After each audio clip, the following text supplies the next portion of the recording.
noches, gracias por continuar conectados a la señal de Canal 13. Estamos en vivo, 8 de la noche con 7 minutos. Soy Ernesto Rivera. El investigador Ugur Sahin es el hombre a quien muchos ciudadanos de Costa Rica y del mundo le debemos una cuota de nuestra salud, ya que es el padre de la vacuna de BioNTech contra la COVID-19 que ahora distribuye en Costa Rica La Caja. Ugur es hoy alemán, pero había nacido en Iskender, al norte de Turquía, y llegó a Alemania como un niño inmigrante y de muy escasos recursos en los años 60. La historia de Ugur, quien junto con su esposa, la también investigadora Özlem Türeci, es paradigmática, pues juntos estos inmigrantes turcos y alemanes lograron educarse y como fruto de esa educación salvaron muchísimas vidas con la vacuna que hoy conocemos como Pfizer-BioNTech. La historia y la vida de los inmigrantes es dura en todos los países. Por eso me parece especialmente importante contar esta noche la historia de Mario de León Urbina, un joven de origen guatemalteco que llegó a Costa Rica como inmigrante, que se crió aquí muy cerca en la ciudadela La Carpio y hoy es matemático de la Universidad de Costa Rica. Buenas noches, Mario. Bienvenido a Costa Rica Noticias. Buenas noches, Ernesto, y muchísimas gracias por la invitación, de verdad. Me siento muy halagado. Buenísimo. Es muy linda tu historia, lo conversábamos recién fuera de cámaras. Empecemos por el final. Vos sos matemático y ahora estás estudiando matemática aplicada. Pero no saliste de un colegio privado, sino que sos fruto de la educación pública y te criaste aquí en la ciudadela La Carpio. ¿Cómo fue eso? ¿Cómo llega alguien que supuestamente tuvo muy pocas oportunidades educativas y sociales a convertirse en matemático? Bueno, gracias a otras personas, principalmente a la ayuda de mis profesores en el colegio, el Liceo Julio Fonseca Gutiérrez, que queda aquí en La Uruca, La Peregrina, un colegio que tengo mucho cariño y respeto por él, y la escuela Finca La Caja, de donde yo salí acá de La Carpio. Ahora es una escuela completamente distinta, ¿verdad? Estructuralmente increíble, una de las mejores escuelas, me imagino ya a nivel centroamericano en todo lo que está ahora. Y gracias al amor por los libros, ¿verdad? Porque entre la pobreza y ¿verdad? Lo poquito que uno podía tener, pues los libros fueron un gran norte para mí, bueno, un mapa más bien para seguir el camino. Y a la Universidad de Costa Rica llego por mi esposa, porque ella ya trabajaba ahí y me dice, mete currículum, ¿por qué no? Yo tenía miedo, ¿verdad? Yo tenía miedo porque yo realmente no me sentía capaz de ser profesor en la UCR. Y metí el currículum y realmente le doy muchas gracias al director, a los directores y al personal, digamos, que me vieron y me acogieron, y ahora pues como en todo trabajo que he hecho y haré con mi mayor esfuerzo y dedicación, ¿verdad? Y como tienen que ser. ¿Cómo recordás tu infancia? Vos llegaste a Costa Rica como inmigrante, venías de una historia de vida atravesada por las guerras de Centroamérica, que afectaron la vida de tu mamá y de tu familia, de tu abuela. ¿Cómo recordás esos años de la infancia en la escuela justamente que acabas de nombrar, la Finca La Carpio? ¿Cómo era esa escuela y cómo era estudiar ahí?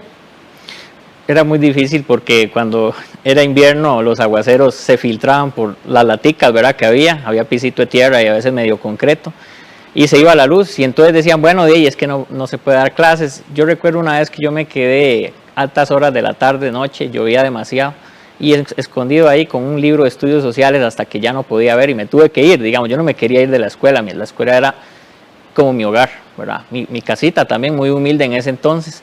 Y sí, como menciona mi mamá se había desplazado a Guatemala junto con mi abuela y una de mis tías, me parece, buscando refugio, ¿verdad? De los conflictos y una problemática. ¿Tu mamá nicaragüense? Sí, correcto. Ahora es naturalizada, ¿verdad? Igual que yo y que mis hermanos que ¿verdad? Entonces, sí, Mi mamá se había desplazado allá y allá nací en el 88 y vine después fui a Nicaragua a eso del 92, 93 me parece. Entonces, mi mamá se vino antes y unos meses antes y entonces nos quedamos allá con una familia que nos acogió y nos cuidó.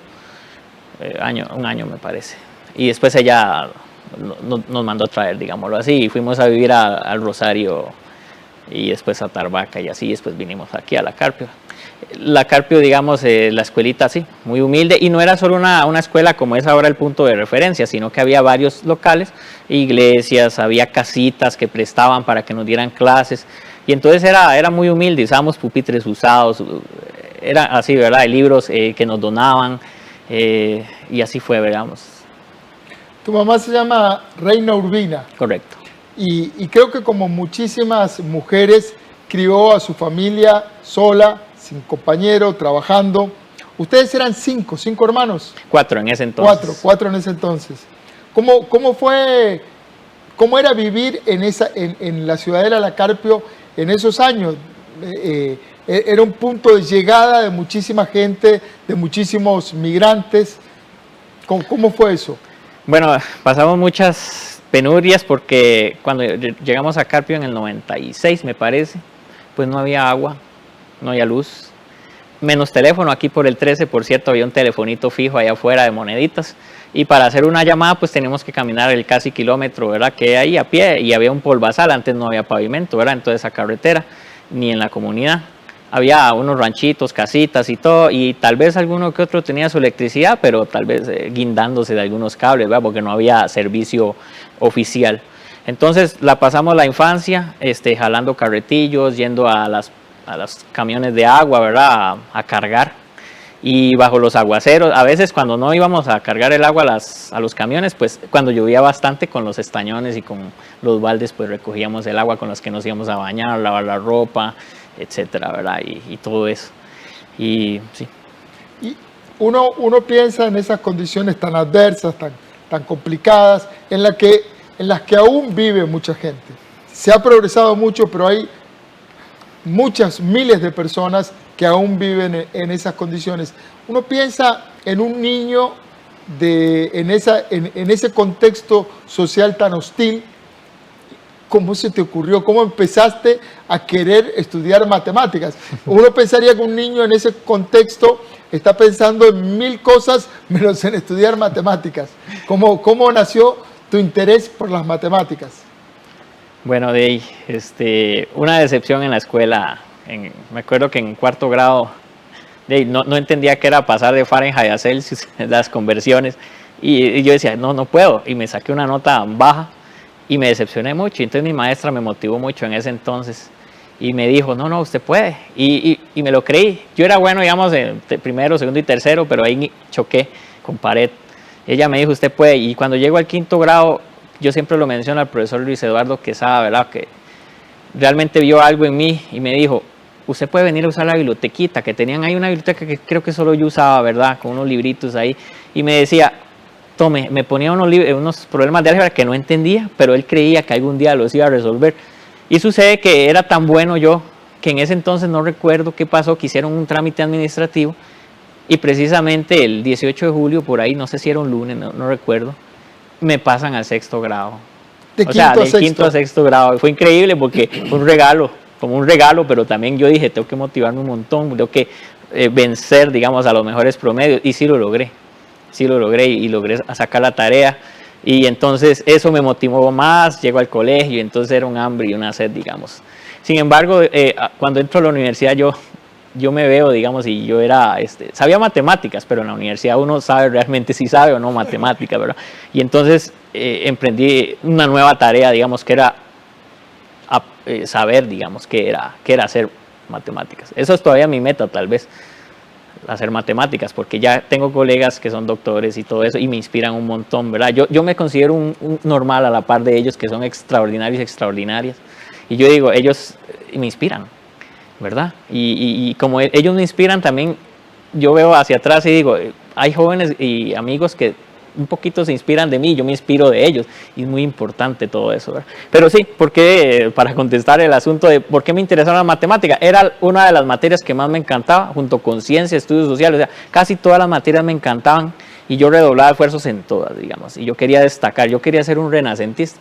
Y ahí es donde le quería comentar la anécdota con CINAR, con Canal 13, porque nosotros, cuando yo estaba en el colegio, nosotros cuidábamos una casita, porque la señora siempre viajaba a Nicaragua, ¿verdad? Y nos dejaba cuidando la casita. Y entonces yo me llevaba el tele blanco y negro, un Hitachi, yo recuerdo de perillita, de esos así, de solo 15 canales creo que agarraba, ahí una antenota. Me lo llevaba allá con una cesta de libros y unas enciclopedias, y las ponía ahí. Y todo el día me sentaba con los libros y ponía solo Canal 13, porque en Canal 13 daban todo, digamos, lo educativo y todo eso. Entonces yo lo ponía y veía documental de Einstein y las caricaturas. Y yo digo, bueno, ahora que pasaba aquí en el 13, digo, yo creo que esto es otro de esos sueños, ¿verdad? De que uno dice, es un canal que me gustó bastante en mi adolescencia y que me inspiró, digamos, y también me ayudó un montón. Y estoy aquí, ¿verdad? Qué importante esto que decís, porque a veces no medimos nosotros el impacto que un canal de televisión o que una figura, tu figura hoy en la pantalla, alguien a lo mejor te está sintonizando desde aquí, de la Ciudadela La Carpio, y dice, bueno, este señor llegó a estudiar matemática aplicada, no cualquier matemática, la más complicada de todas, a enseñar, ¿verdad? Qué importante esto que decís de poder inspirarse y poder tomar contacto con eso, con figuras que nos jalan para adelante. Correcto. No, y es muy importante, digamos, tener referentes. Yo me consideraba un pionero en la comunidad, porque yo decía, nadie hace lo que yo hago. Y en eso también yo daba clases, digamos, a todo un montón de chiquillos, a gente de colegio.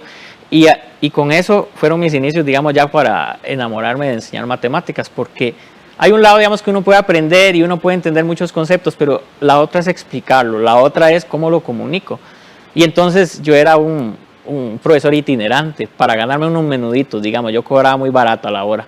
Y entonces yo salía a las 7 de la mañana a veces cuando no tenía que ir a la universidad, por ejemplo, y andaba por la comunidad y regresaba a las 10 de la noche a mi casa a dar clases a toda la gente que me pedía. Yo no tenía teléfono a ese entonces, lo que pasaba era como que me decían, vaya a la casa de fulano, vaya a la casa de sutano, y yo muy feliz, ¿verdad? Porque yo iba llenísimo, me invitaban a cafecito, que el almuerzo y todo, pero también logré conocer la realidad. Yo vivía, digamos, en una zona más o menos, pero cuando yo iba al sector que llamamos Las Gradas, al sector de lo que llamábamos La Cueva en ese entonces, yo decía, esto es una Carpio que yo no conozco, incluso yo viviendo aquí, yo no conocía esa realidad, y a mí me tocaba bastante. Entonces yo decía, yo tengo que ir y ayudar a esta gente, no importa lo que me paguen, si no pueden también, me pagan con comidita, decía yo, un pinolillito ahí, una agüita. Y la verdad yo gozaba mucho, claro, llegaba en la noche con las bolsas llenas de monedas y billetes, ¿verdad? Y para costearme ahí mis cositas en la U junto con becas y todo.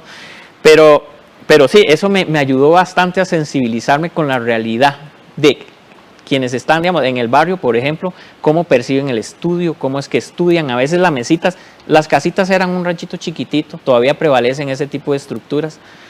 Y la mesa donde ellos comen es la mesa donde ellos planchan, es la mesa donde ellos hacen sus tareas, es lo que hace un montón de cosas. El único espacio. Si es que hay un espacio así, porque a veces ni lo hay. Yo me acuerdo que a veces yo me tenía que sentar ahí en un rinconcito y estar dando la clasecita, ¿verdad? O el ruido y todo, ¿verdad? Porque no hay pared, no hay privacidad, no hay muchas cosas, ¿verdad? Hay carencias. Uno también tiene carencias, pero cuando la ver en los otros es cuando uno dice, tenemos que ayudarnos entre todos nosotros, porque si no, no vamos a salir, ¿verdad? Qué buen mensaje ese. Desde niño tenías interés por los libros, pero es cierto que ibas a las recicladoras a buscar libros y que incluso los recogías de la basura, trataba de quitarle la basura, el olor, y tenías esa avidez por la lectura. Correcto, digamos, yo llegaba y, no sé, era como recicladora de muchas cosas, pero a mí me interesaban los libros. Entonces yo llegaba y decía, ese libro me parece bueno, me lo puedo llevar, y lo veía muy sucio, muy destramado, me lo llevaba a mi casa y le echaba perfume, ¿verdad? Y claro, y olía peor porque el moho, el mal olor, tremendo, digamos, pero igual, yo ahí con lagrimitas leyendo el librito, era por el mal olor que tenía. Una vez yo me acuerdo que iba caminando en la calle y encontré un libro de mate a la mitad y lo junté también. Y yo digo, este libro tiene que ser mío. No entiendo nada, pero me lo llevo. Anécdotas así. Y hay una un poquito más interesante, que esa no la menciono, pero ahora sí. Yo me acuerdo que yo iba ahí al Tajo. Aquí hay un Tajo ahí donde ahora hay empresas y está al otro lado de la IA, por ejemplo. Pero antes eso era un botadero informal.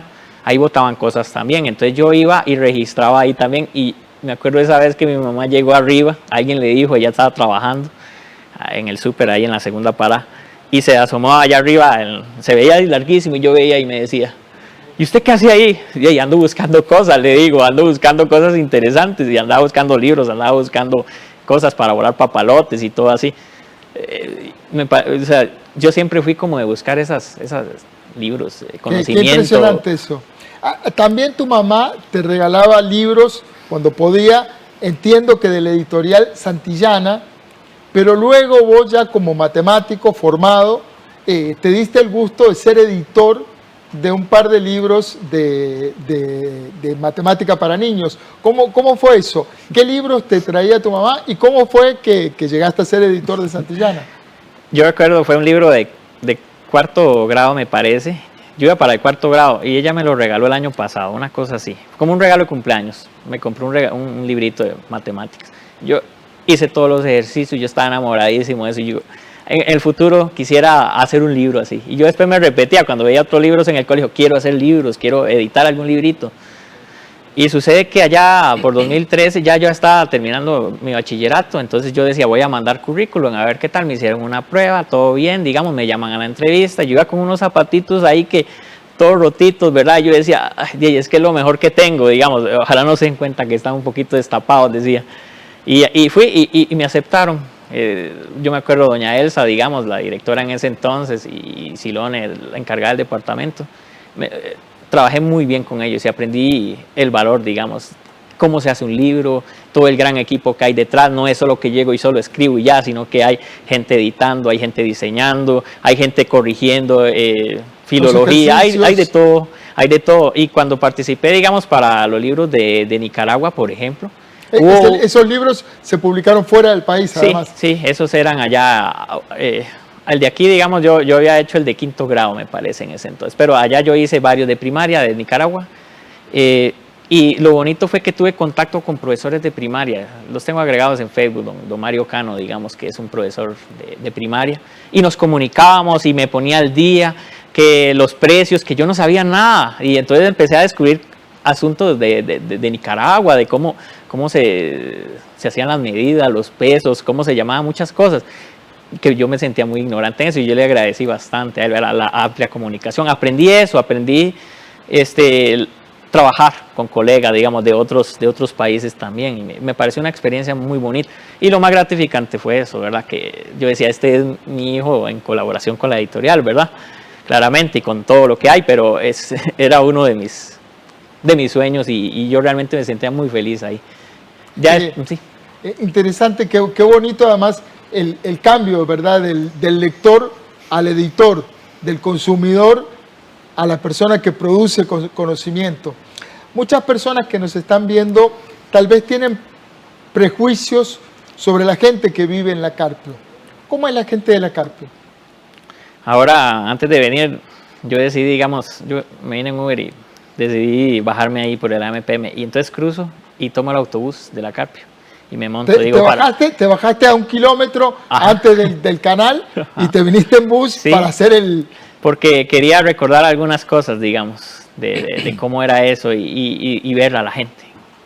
¿Y qué es lo que veo? Siempre veo gente que viene de trabajar muy cansada, gente, digamos, que viene de limpiar casas de otras personas, de construir casas de otras personas. Gente, digamos, muy valiosa, madres con sus niños, ahora que vi de ese bebé, que tenga un excelente futuro. Eso es lo que yo veo gente, y veo esos autobuses llenísimos de gente todas las mañanas, ¿verdad? Cuando yo vivía acá, salían los buses, ¿verdad? Y eso es lo que yo veo cuando viene diciembre, enero y febrero, coger café, por ejemplo, que yo era uno de esos que yo iba a coger café, porque mi mamá me decía, váyase con su abuelo a coger café para que aprenda el valor del trabajo, para que aprenda a ganarse los 5, digamos. Aunque ella nunca permitía en general que nosotros fuéramos a trabajar, porque ella decía que para eso trabajaba, que para eso, digamos, se partía Para eso el lomo. trabajaba ella. Para eso trabajaba ella de sol a sol, y literalmente, porque ella se iba a las 6 de la mañana y regresaba a las 9 de la noche, de lunes a domingo, a partirse el lomo, digámoslo así. Y era muy terrible porque como el trabajo de ella quedaba relativamente cerca, nosotros cuando hacíamos travesuras ella tenía que ir a vernos, digamos, y ella tenía que estar entre sus hijos y el trabajo, ¿verdad? Y era muy complicado. Y precisamente, digamos, mi mamá es una de esas representantes de esas señoras que tienen a sus hijos solos y trabajan duro para que ellos puedan prosperar y tener un futuro, digamos. Ellas tienen un sueño muy grande en ellos, ¿verdad? Y en ella veo esa representación de esa lucha, de todo el pasado que tuvo también de dolor y de angustia, de migración, de jornadas laborales muy largas, ¿verdad? Y ella nos quería inculcar, sí, el valor del trabajo, pero no nos dejaba trabajar de lleno, porque ella decía, ustedes tienen que tener un trabajo mejor que el mío, digamos, o tienen que ganar un salario mejor que el mío. Y yo le agradezco bastante, digamos, así, queda grabado, ¿verdad? Reina Urbina, nombrémosla. Reina Urbina, así es, tu mi mamá. mamá Reina, correcto. Y ella merece mucho crédito, digamos, en la constitución, pues, de lo académico y de lo profesional, digamos, que soy, junto con otras personas que también me han enseñado el valor del trabajo y del estudio. Y humildad también, porque eso cuesta bastante, digamos, pulirlo y desarrollarlo. Al principio uno es muy arrogante, uno muy... yo era adolescente y con ganas, digamos, con malas ganas. Pero al final tuviste todo ese entorno hostil, no te dobló, te oprimió, pero no te quebró. Y ahora estás estudiando matemática aplicada. Nos queda muy poquito tiempo, pero ¿qué valor tuvo en vos la educación pública? Bueno, yo digo que es un valor casi que incalculable, ¿verdad? Porque mis profesores creyeron mucho en mí. Había profesores que me daban dinero para poderme venir en el bus, porque yo me gastaba la plata para comérmela con mis compañeros, ¿verdad? Y uno muy especial, digamos, se llama Bunny Reid, que él era el de ciencias, el profesor de ciencias, que siempre nos sonreía y siempre me decía, yo le decía, profe, ¿no tenés ahí un poquito para...? Y él me daba la plata, ¿verdad? Y yo decía que eso me transformó bastante. También su carisma, sus ganas por enseñar, eso también me lo transmitió bastante. Muchísimas gracias, Mario de León, matemático, ciudadano todavía de la Carpio, con raíces en la Carpio, y que te superaste, y un producto de la educación pública costarricense. Muchas gracias, Mario. Con mucho gusto. Y a ponerle bonito. Así es. Así es. Gracias a ustedes también por estar ahí. El valor del tesón, el valor del esfuerzo, el valor de esa noción de familia, el valor de la educación pública. Recuerde, trabajamos para usted. Somos la televisión pública de Costa Rica.